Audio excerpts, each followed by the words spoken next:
Commander Jake Morrison was drinking his morning coffee when the alarm started screaming. He nearly dropped his cup as red lights flashed all over the Mars Defense Station. His hands shook as he put the cup down and ran to the main control room. "What's happening?" Jake asked as he burst through the doors. The control room was full of people running around and shouting orders. "Sir, we have a big problem," said Lieutenant Kelly Brown, her face pale as she stared at her screen. "Long-range sensors are picking up ships, lots of them." Jake looked at the main display screen. His heart stopped. Thousands of dots were moving toward Earth. The computer was still counting, but the number was already over 2,000 ships. "Are you sure these readings are right?" Jake asked, hoping this was some kind of mistake. "Yes, sir. We've checked 3 times. There are at least 3,000 alien ships heading our way." Jake felt sick. Earth's entire defense fleet had only 200 ships. They were outnumbered 15 to 1. "Get me Admiral Carter right now," Jake ordered. "Back on." Earth. Admiral Lisa Carter was in her office when the emergency call came in. She had been expecting this day for years, but she still felt unprepared. The video screen showed Commander Morrison's worried face. "Admiral, we have a massive alien fleet approaching Earth. They'll be here in 3 days at their current speed." Lisa stood up and walked to her window. She could see the blue sky and white clouds of Earth. In 3 days, this might all be gone. "I'm calling an emergency meeting of all defense commanders," she said. "We need to prepare for the worst." The alien fleet was led by High Commander Vexthul of the Zephyrian Empire. He sat on his command chair aboard the massive flagship, looking at the small planet ahead. Earth looked so peaceful and defenseless. "How many ships do these humans have?" Vexthul asked his second-in-command. "Only 200, Commander. They are primitive. Their weapons are basic compared to ours." Vexthul smiled. This would be easy. He had conquered 43 worlds before this one. The humans would surrender just like all the others. "Send them our message," he ordered. On Earth, Dr. Amy Rodriguez was working in her lab when her computer started beeping. She was Earth's best expert on alien languages, though she had never actually met any aliens before. "Amy, get up here now," called Admiral Carter over the intercom.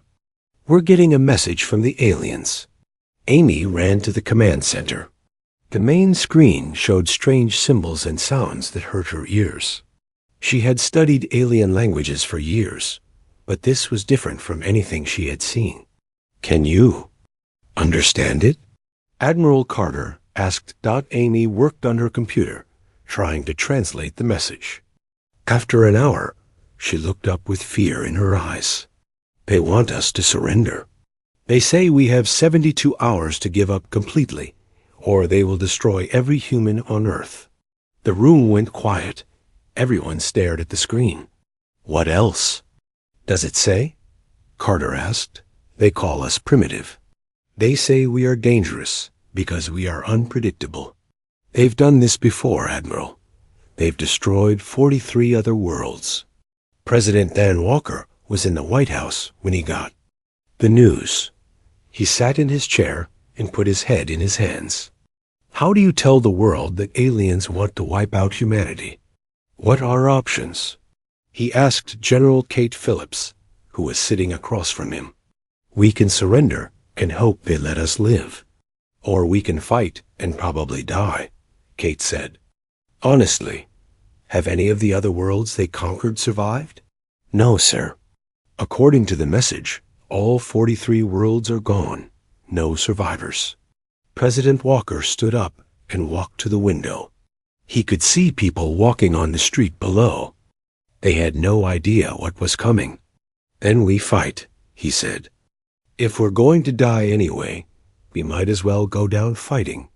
Captain Ben Hayes was on his ship, the Valiant, when he got the orders.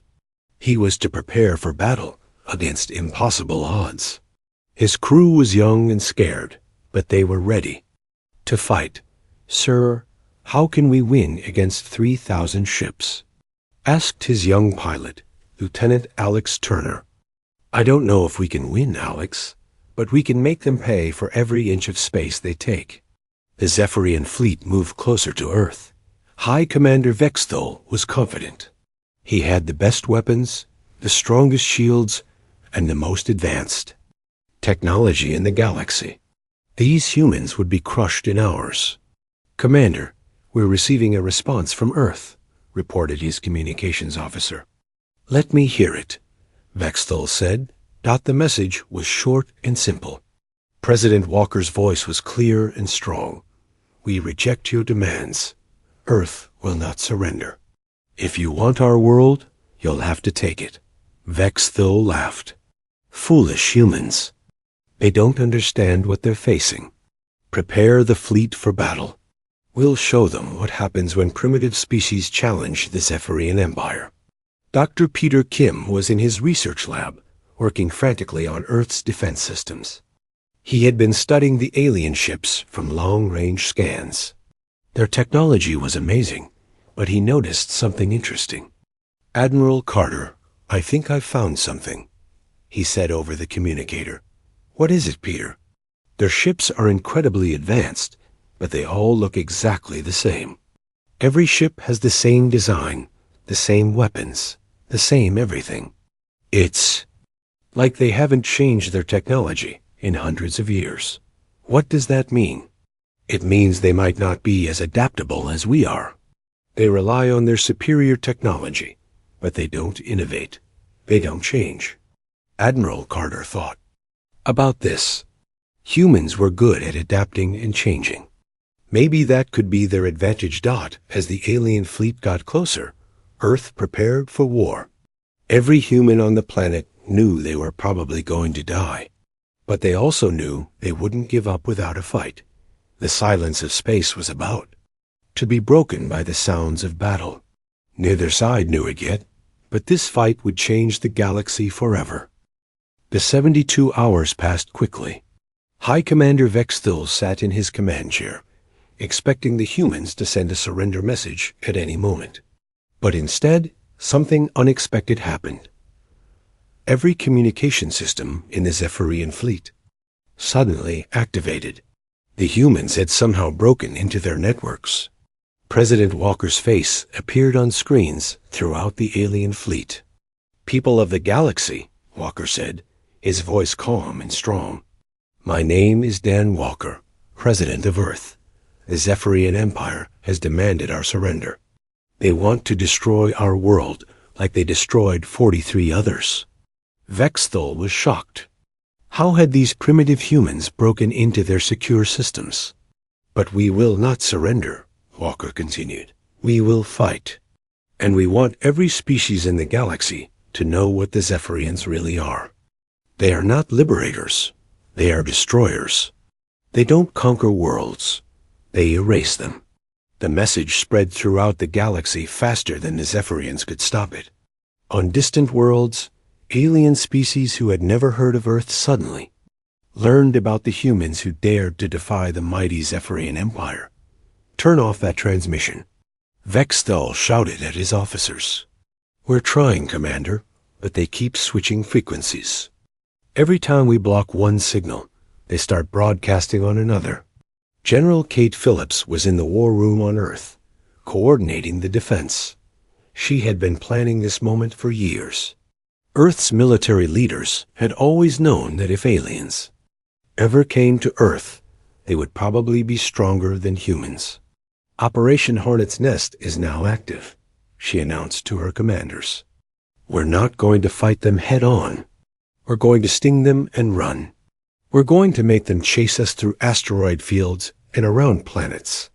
We're going to use every dirty trick we know. Captain Ben Hayes received his orders aboard the Valiant. He was to take his ship and 12 others to the outer edge of the solar system.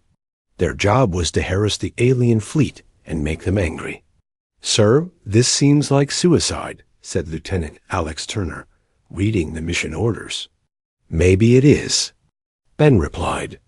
But if we can make them mad enough, They might make mistakes, and when people make mistakes, they can be beaten. The first battle happened near Jupiter.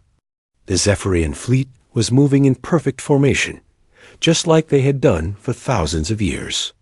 They expected the humans to meet them in traditional battle lines.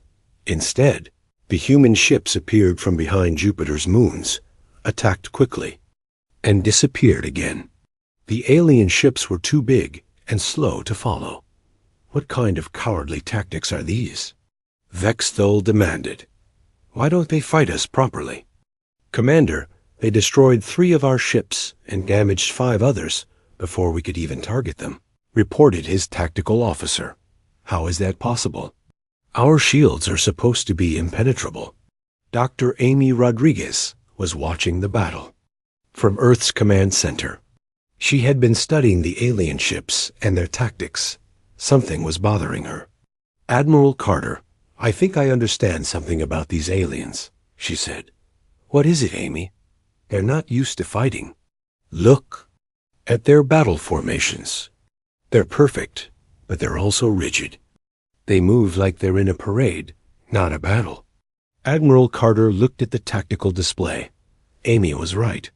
The alien ships moved in exact patterns, like they were following a rule book. They've been winning fights for so long that they've forgotten how to actually fight, Carter realized. Meanwhile, Dr. Peter Kim was in his lab with a team of engineers. They had been working on a special project since the aliens first arrived. Rosa, are you sure this will work? He asked engineer Rosa Martinez. The computer simulations look good, Rosa replied. If we can get close enough to their ships, we can upload this virus into their systems. It's designed to look like their own programming, but it will slowly corrupt their databases. How long will it take to spread? Once it's in their network, maybe a few hours. The beauty is that it evolves. Every time they try to stop it, it changes into something new. The virus was based on human computer programming, but it was designed to think like a living thing. It could adapt and change, something the aliens had never seen before. Lieutenant Alex Turner was flying his fighter ship through an asteroid field, with 6 Zephyrian ships chasing him. His ship was much smaller than theirs, but it was also faster and more maneuverable. Come on, you big ugly things, he muttered to himself. Follow me into this mess. The asteroid field was dangerous, but Alex had trained in places like this. He flew between the rocks like he was dancing. The alien ships tried to follow, but their big size made them clumsy. 2 of them crashed into asteroids trying to catch him. Turner to base, Alex radioed. I just took out 2 more alien ships. They fly like they're afraid of getting scratched. Back on the Zephyrian flagship, Vexthul was getting frustrated. His fleet had lost 30 ships in the first day, while the humans had only lost 5. This was not supposed to happen. Commander, we're receiving reports from all over the fleet, said his communications officer. Our computer systems are acting strangely. Some ships are losing navigation. Others are having weapons problems. What kind of problems? The computers seem to be ... confused. They're giving contradictory orders. Some ships are targeting their own allies by mistake. Vexthul didn't understand. Zephyrian technology was perfect. It had worked flawlessly for thousands of years. How could it suddenly start failing? Rosa Martinez was monitoring the virus from Earth. She watched as it spread through the alien network, causing chaos wherever it went. It's working better than we hoped, she reported to Admiral Carter. The virus is learning their systems faster. Then they can adapt to it. Every time they try to fix something, it breaks something else. Captain Steve Johnson was leading a raid on a Zephyrian supply ship. He had taken converted mining equipment and turned it into weapons. His ships didn't look military at all, which confused the aliens. These humans are using construction equipment as weapons, the Zephyrian captain reported to his fleet. How is this possible? Steve's team surrounded the supply ship and began cutting it apart with industrial lasers. The aliens had never seen anything like it. Their shields were designed to stop military weapons, not mining tools. "Johnson to all ships," Steve radioed. "We've captured their supply depot. And guess what? They have a warehouse full of spare parts just floating here, unguarded." The Zephyrians were learning that humans didn't fight like any other species they had faced.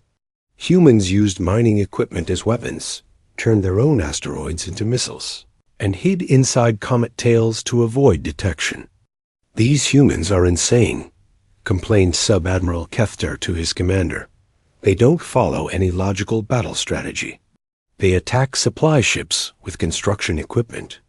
They hide inside radiation storms that would kill most species. They use their own planets as weapons. How can we fight an enemy that doesn't follow the rules?" Vexthul asked. "I don't know, Commander. Every time we think we understand their strategy, they do something completely different." Dr. Nina Foster was working on the biggest prize of all. Her team had managed to capture a damaged Zephyrian fighter, and she was studying its shield technology. "I think I found their weakness," she told Admiral Carter. "Their shields are incredibly strong, but they all operate on the same frequency. If we can find the right resonance, we might be able to disrupt them." "How long do you need?" "Give me 2 days. If I'm right, we can turn their own shield technology against them."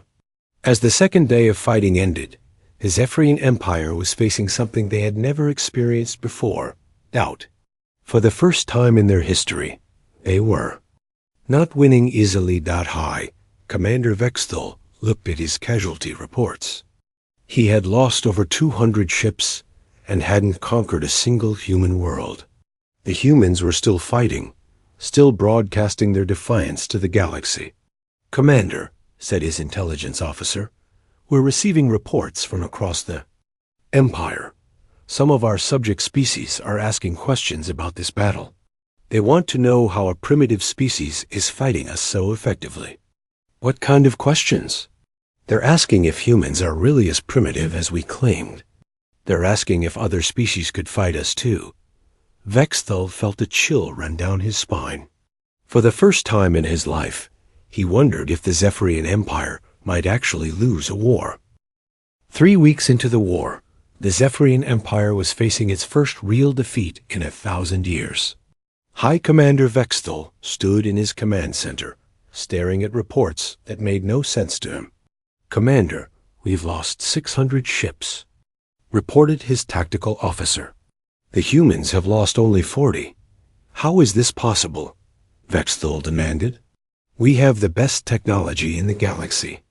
We have shields that can stop any weapon. We have firepower that can destroy planets. Sir, the humans don't fight like anyone else. They use tactics we've never seen before." Dr. Nina Foster had been working day and night on the captured alien technology. Her team had finally figured out how the Zephyrian shields worked.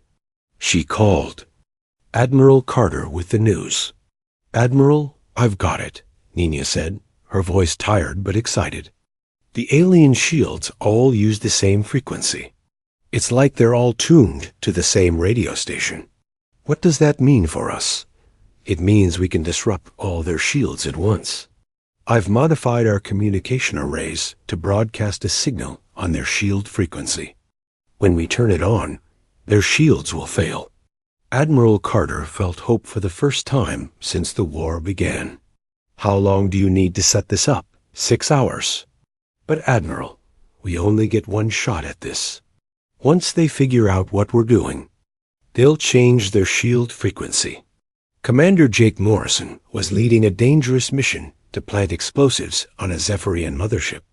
His team had been planning this for days. They were using a captured alien shuttle to get close to the enemy ship. "Remember, we need to look like we're surrendering," Jake told his team.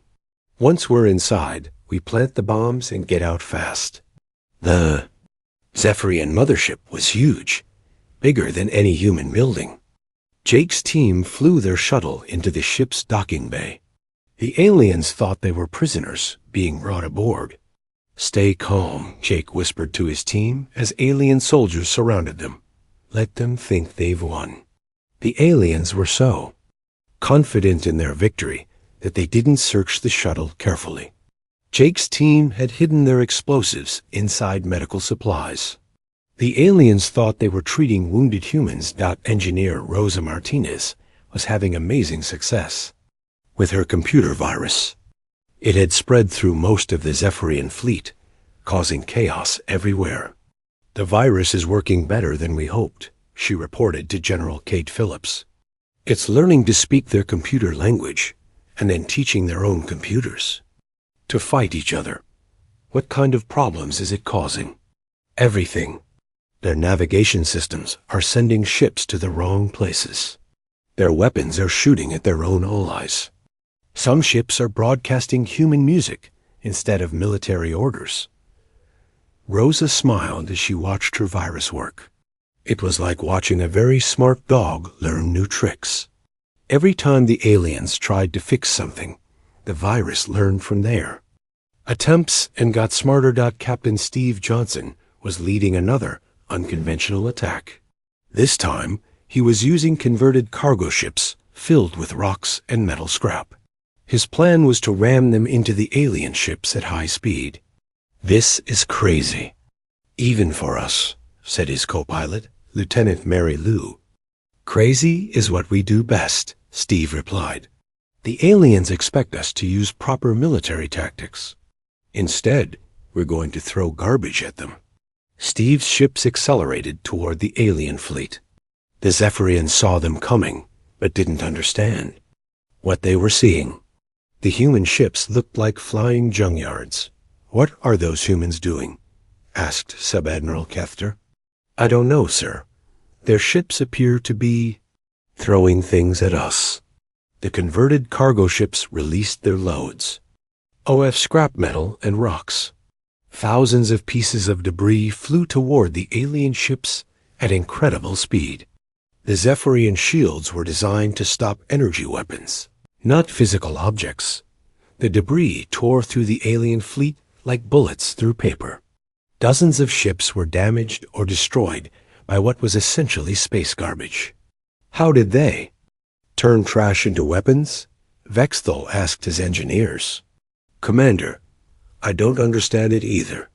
They're using physics in ways we never considered. Dr. Peter Kim was studying the alien fleet from long-range sensors. He had noticed something important about how they operated. Admiral Carter, I think I understand why the aliens are so rigid in their tactics, he said. Tell me, Peter. They're not individual thinkers. They're following a central computer system that makes all of their decisions. Every ship does exactly what the computer tells it to do. That sounds like it should make them more efficient. It does, but it also makes them predictable. If we can figure out how their computer thinks, we can predict what they'll do next. Peter's discovery was important.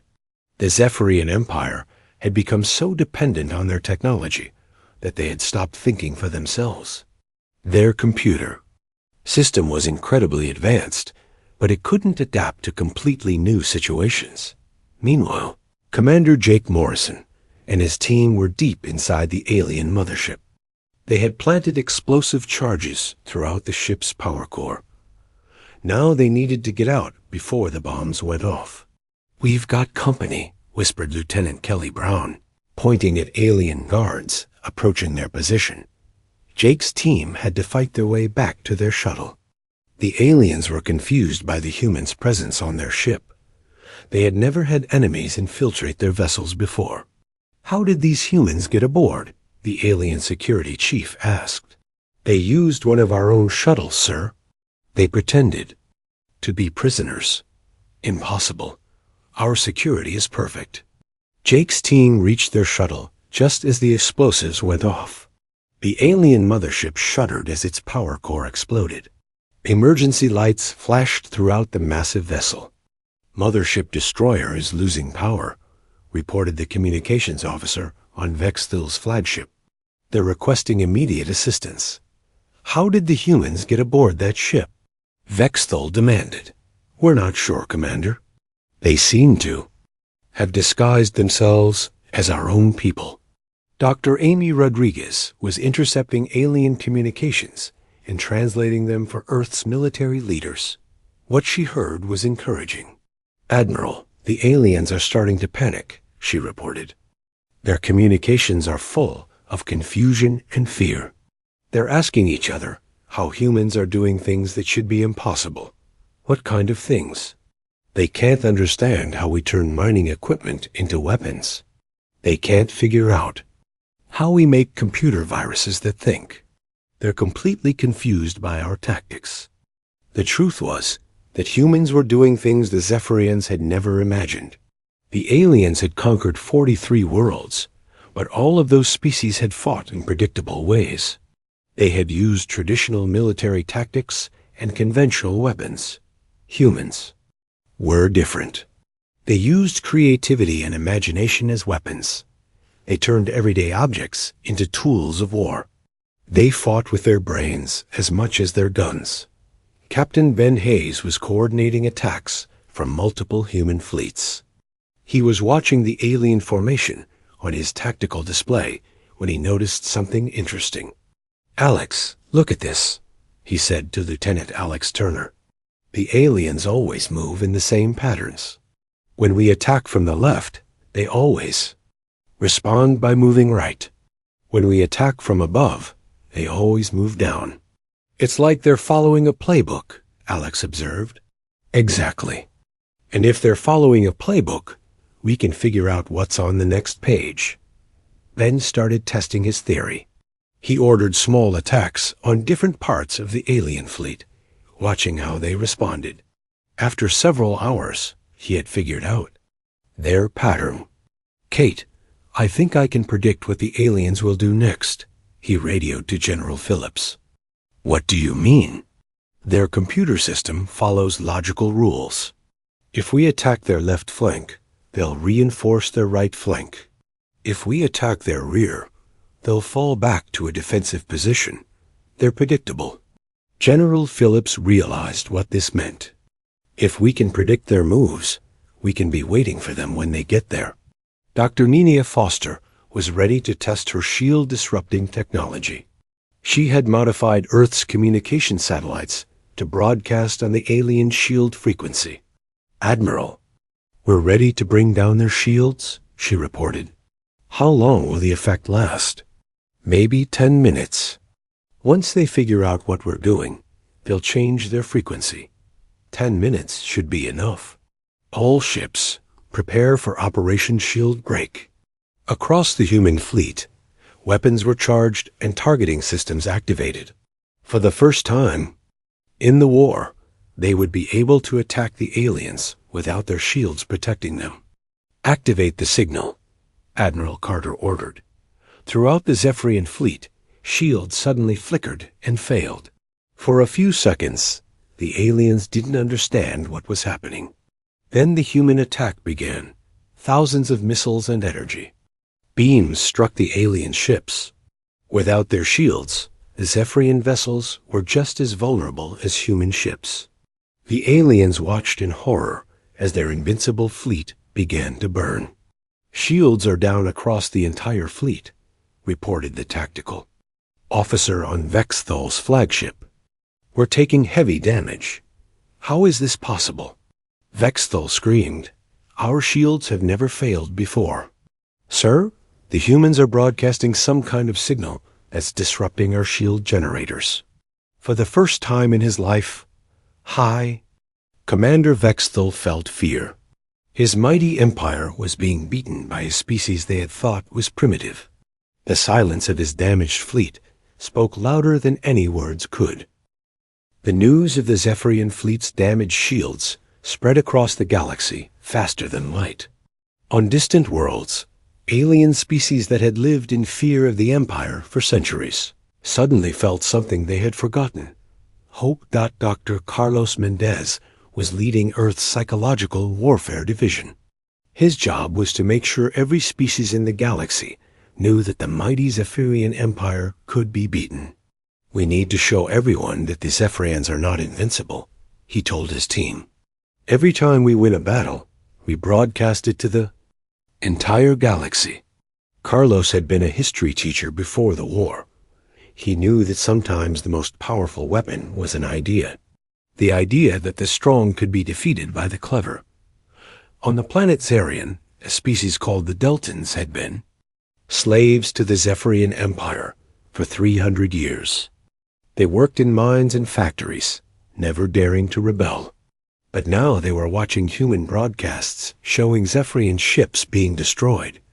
Is this real? Asked Deltan worker Zexith to his friend. Are the humans really winning? It looks real. Look at those Zephyrian ships burning. If humans can fight them, maybe we can too. Similar conversations were happening on dozens of worlds throughout the Zephyrian Empire. The aliens who had seemed like gods were suddenly looking very mortal. High Commander Vexthal was in his private chambers, staring at casualty reports. His fleet had lost over 1,000 ships. The humans had lost less than 100. These numbers were impossible, but they were real. "Commander, we have a problem," said his intelligence officer, entering the room. "What now?" "Sir, we're receiving reports of unrest on 17 different worlds. Some of our subject species are asking questions about human resistance. A few are even refusing to send us supplies." Vexthal felt his world crumbling around him. The Zephyrian Empire was built on fear. If that fear was gone, the Empire would collapse. "Send additional forces to those worlds," he ordered. "Sir, we've already sent most of our garrison fleets to fight the humans. We don't have enough ships left to control our territory." Captain Mary Lou was commanding a reconnaissance mission near the edge of the solar system. Her job was to intercept alien communications and find out what the enemy was planning. "Captain, you need to hear this," said her communications officer. "We're picking up messages between Zephyrian commanders. They're arguing with each other." Mary listened to the translated conversations. The alien commanders were blaming each other for the losses. Some were even suggesting they should retreat. "Send this information to Admiral Carter immediately," Mary ordered. "If they're fighting among themselves, we might be able to make it worse." Dr. Amy Rodriguez was working on a new project. She had been studying the psychology of the Zephyrian Empire and had discovered something interesting. "Admiral, I think I understand why the aliens are so rigid," she reported to Lisa Carter. "Tell me, they're not used to losing. For 1,000 years, they've won every battle easily. They don't know how to handle failure. When things go wrong, they panic. How can we use that? We keep doing unexpected things. Every time they think they understand us, we change tactics. We keep them confused and scared." Meanwhile, General, Kate Phillips was preparing for the next phase of the war. The aliens were getting desperate, which made them dangerous. "They're going to try to end this war quickly," she told her staff. "My guess is they'll attack Earth directly. Are we ready for that? We've been preparing for this possibility since the war began. If they want to attack Earth, we'll be ready for them." Kate had been working on a plan she called Operation Mousetrap. If the aliens attacked Earth, they would fly into the biggest trap in human history. Commander Jake Morrison was leading a special mission to attack the alien supply lines. His team had captured several Zephyrian transport ships and were using them to get close to enemy supply depots. "Remember, we're supposed to be delivering supplies," Jake told his team. "Act like you belong here." The alien supply depot was huge, containing enough food, fuel, and ammunition for thousands of ships. Jake's team planted explosives throughout the facility. "This should slow them down," said Lieutenant Kelly Brown as they prepared to leave. "More than slow them down," Jake replied. "Without supplies, their fleet will have to retreat or starve." The explosions could be seen from space. The alien supply depot, which had taken years to build, was destroyed in minutes. Dozens of Zephyrian ships were left without fuel or food. Engineer Rosa Martinez was perfecting her computer virus. It had evolved beyond her original design and was now causing problems she had never imagined. "Admiral, the virus is getting creative," she reported with a smile. It started broadcasting human music through their communication systems. Some alien ships are playing Earth rock music instead of military orders. Is that helping us? Definitely. The aliens are so confused by our music that they can't coordinate their attacks. Some of their ships are even dancing to the beat. Rosa had never thought that human music could be a weapon, but the aliens had never heard anything like it. They're rigid. Logical minds couldn't process the creative chaos of human art. Dr. Peter Kim was working on the most ambitious project of the war. He was trying to turn the alien central computer system against them. If I can hack into their main computer, I can make their entire fleet follow my orders instead of theirs, he explained to Admiral Carter. How close are you? Very close. The virus Rosa created has opened holes in their security. I think I can get in. Peter had been studying the alien computer system for weeks. It was incredibly advanced, but it had one weakness. It was designed to be perfect, not adaptable. Human computer systems were messy and chaotic, but they were also flexible. Sub-Admiral Kethter was reporting to High Commander Vexthal about the latest disasters.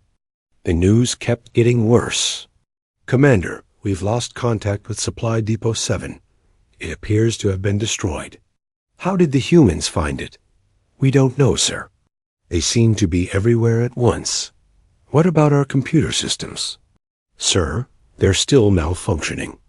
Some ships are reporting that their computers are playing human music.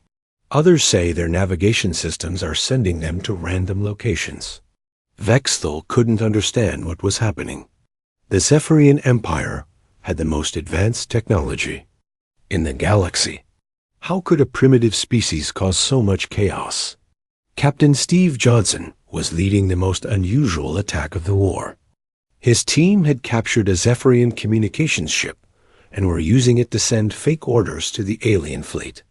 "Attention all Zephyrian ships," Steve said in a perfect imitation of an alien commander's voice.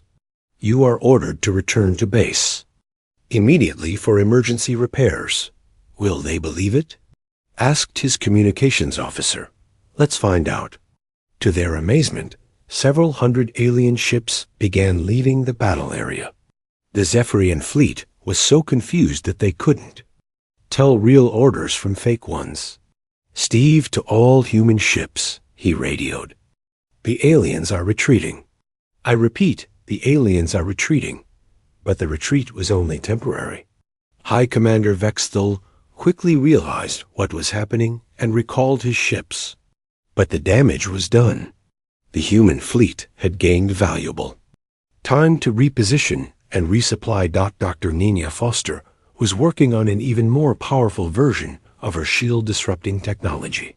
She had been studying the captured alien equipment and had found a way to permanently damage their shield generators. "Admiral, I think I can do more than just turn off their shields," she reported. "I can overload their shield generators and make them explode." "How dangerous is that?" "Very dangerous. If this works, it could destroy their entire fleet. But if it fails, they'll know exactly what we're trying to do." Admiral Carter had to make a difficult decision. The new weapon could win the war, but it could also make the aliens desperate enough to use their ultimate weapon. "Do it," she ordered. "We need to end this war before they decide to destroy Earth." As the fourth week of the war began, both sides were preparing for the final battle. The Zephyrians were gathering their remaining forces for one last attack on Earth. The humans were preparing to defend their home world with everything they had. Commander Vexthal stood in his command center, looking at his fleet. He had started the war with 3,000 ships. Now he had less than 1,500.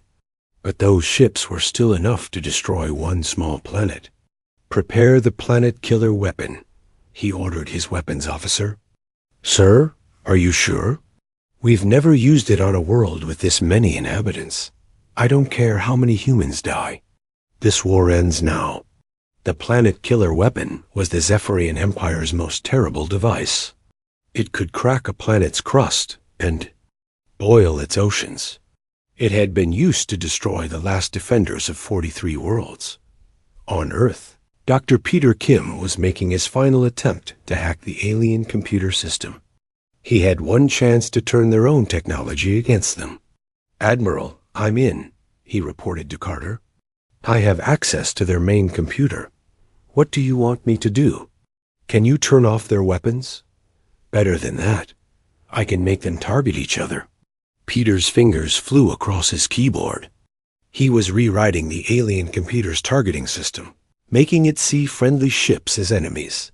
Meanwhile, Dr. Nenia Foster was preparing her shield overload weapon. She had positioned modified satellites around Earth, all aimed at the approaching alien fleet. "Admiral, we're ready," she reported. "When I activate this signal, every shield." The silence in space was complete. Where the mighty Zephyrian fleet had been, there was only glowing debris and the fading energy of their own planet-killer weapon. The war that was supposed to last hours had ended in the most unexpected way possible. Admiral Lisa Carter stood in Earth's command center, staring at the tactical display. The screen showed empty space where 3,000 enemy ships had been just minutes before. "Is it over?" asked Dr. Amy Rodriguez, her voice barely. A whisper. "I think so," Carter replied. "I think we actually won." The news spread across Earth faster than light. People came out of their underground shelters and looked up at the sky. The alien fleet was gone. Humanity had survived. President Dan Walker addressed the world from the White House. His voice was tired but strong. "My fellow humans, the war is over. The Zephyrian Empire sent 3,000 ships to destroy us. Those ships are gone. We are still here." Around the world, people celebrated. They had faced extinction and won. But the victory was about more than just survival. It was about proving that being clever was better than being strong. Commander Jake Morrison was aboard a rescue ship, searching for survivors in the debris field. His team found a few damaged alien escape pods floating in space. Double quotes, sir. "We've got survivors," reported Lieutenant Kelly Brown. 3 Zephyrian officers in an escape pod. Jake had the aliens brought aboard his ship. They were scared and confused. They had never been defeated before and didn't understand what had happened. "How did you do it?" asked the senior alien officer, Sub-Commander Rethival. "Your technology is primitive compared to ours." "That's the point," Jake replied. "We don't depend on technology to think for us. We use our brains." The alien looked confused. In the Zephyrian Empire, computers made all the important decisions. Individual thinking was discouraged. Dr. Peter Kim was analyzing the data from the battle. What he found was amazing. "Admiral, we didn't just win the battle," he reported. To Carter, "We completely changed how space warfare works. Everything the aliens thought they knew about fighting was wrong." "What do you mean?" "For 1,000 years, they've been fighting the same way. Big ships, powerful weapons, perfect formations. They never learned to adapt because they never had to. And we did adapt. We did more than adapt. We innovated. We turned mining equipment into weapons. We used music as a psychological weapon. We made their own computers fight each other." The news of Earth's victory spread throughout the galaxy through the communication networks the humans had hijacked. On world after world, species that had been conquered by the Zephyrians began to rebel. On the planet Zarian, the Deltan workers rose up against their Zephyrian overseers. The aliens had always seemed invincible, but now the Deltans knew better. "If humans can beat them, so can we," declared Deltan leader Zexith. "We don't need their advanced technology. We just need to be smarter than they are." Similar rebellions were happening on dozens of worlds.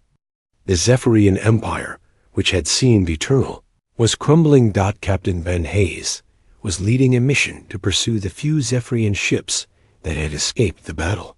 His orders were not to destroy them, but to make sure they spread the word of Vol. Earth's victory. "We want everyone to know what happened here," he told his crew. "We want every species in the galaxy to know that the Zephyrians can be beaten." The surviving alien ships fled toward their home territory, carrying news of the greatest defeat in their empire's history. The stories they told would change the galaxy forever. Dr. Carlos Mendez was coordinating the psychological warfare campaign. His team was broadcasting messages of hope to enslaved species throughout the galaxy. "People of the galaxy," the messages said, "you don't have to live in fear anymore. The Zephyrian Empire is not invincible. They can be beaten. Freedom is possible." The messages were simple but powerful. They gave hope to billions of beings who had lived under Zephyrian rule for generations. Engineer Rosa Martinez was still amazed by what her computer virus had accomplished. It had spread throughout the galaxy, causing chaos in Zephyrian computer systems everywhere.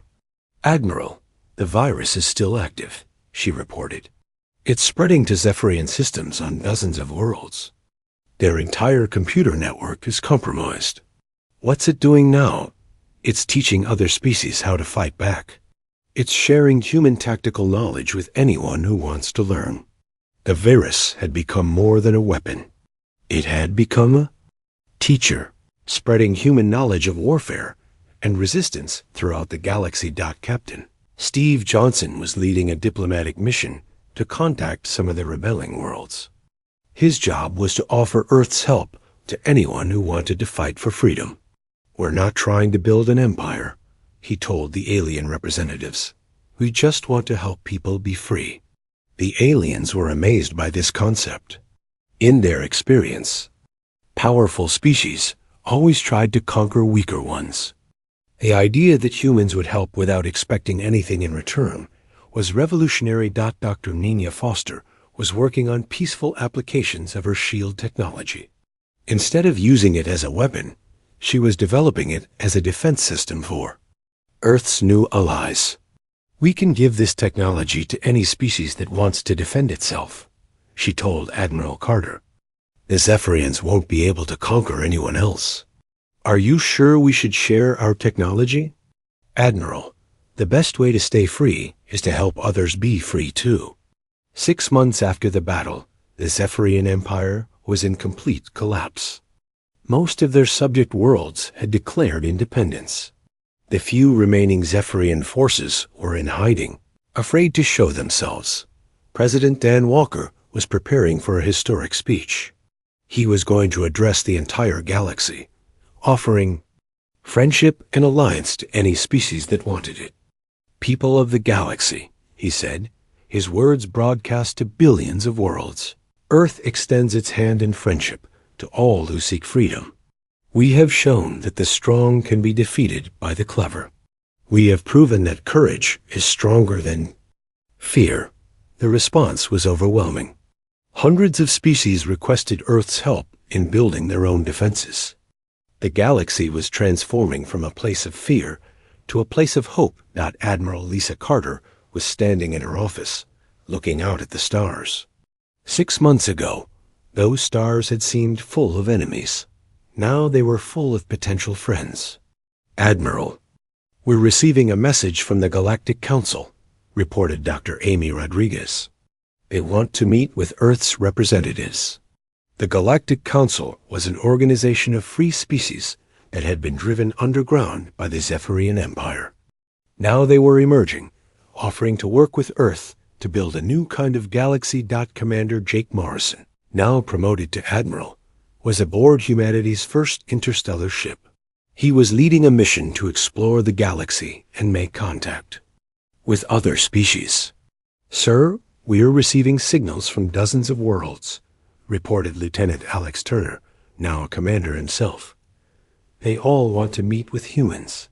"Then let's go meet them," Jake replied. We have a lot of friends to make. The ship flew toward the stars, carrying humanity's message of hope and freedom to the galaxy. The species that had been considered primitive had become the inspiration for galactic liberation. Back on Earth, Dr. Peter Kim was working on new technologies that could help Earth's allies. But he was also thinking about the lessons of the war. We won because we never stopped thinking, he told his students. The Zephyrians had better technology, but they had stopped innovating. They had stopped learning. That's why they lost. The war had taught humanity something important. Technology was useful, but creativity was more powerful. Being smart was better than being strong. Years later, historians would call it the War of Innovation. It was the moment when the galaxy learned that the future belonged not to the strongest, but to the most adaptable. The Zephyrian Empire had thought they could beat Earth easily. They had expected a quick victory over a primitive species. Instead, they had encountered something they couldn't understand. Human ingenuity got the silence from the former Zephyrian worlds, spoke louder than any surrender document. The empire that had ruled the galaxy for 1,000 years was gone, defeated not by superior weapons, but by superior thinking. Earth had not just survived, it had changed the galaxy forever. The message was clear to every species among the stars. Underestimate humanity at your peril. The war was over, but the real victory was just beginning. A new age of freedom had begun, and it all started with a species that refused to surrender and never stopped thinking of new ways to win in the end. They had thought they could beat Earth. Now their silence said everything.